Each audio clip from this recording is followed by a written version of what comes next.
مشاهدينا الأعزاء في كل مكان، السلام عليكم. النهاردة احنا من المعهد القومي للبحوث الفلكية والجيوفيزيقية مرصد حلوان. تعذرت رؤية هلال شهر رمضان بسبب طبعا الملوثات اللي موجودة قدامنا.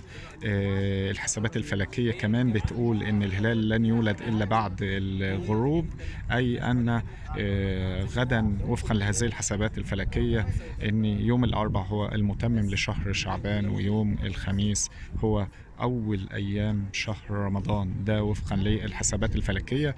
ولكن بالإضافة إلى لجنة الرؤية اللي موجودة هنا في مرصد حلوان، في 6 لجان أخرى منتشرة على مستوى الجمهورية بتستطلع هلال شهر رمضان، وهتبلغ بنتيجتها لفضيلة مفتي الجمهورية، وبناء عليه سوف يصدر قراره ويعلن ما إذا كان غدا هو المتمم لشهر شعبان أم أول أيام شهر رمضان. ولكن وفقا للحسابات الفلكية بكرة أول أو بكرة عفوا بكرة المتمم لشهر شعبان، والخميس هو أول أيام شهر رمضان. وكل عام وحضراتكم بألف خير.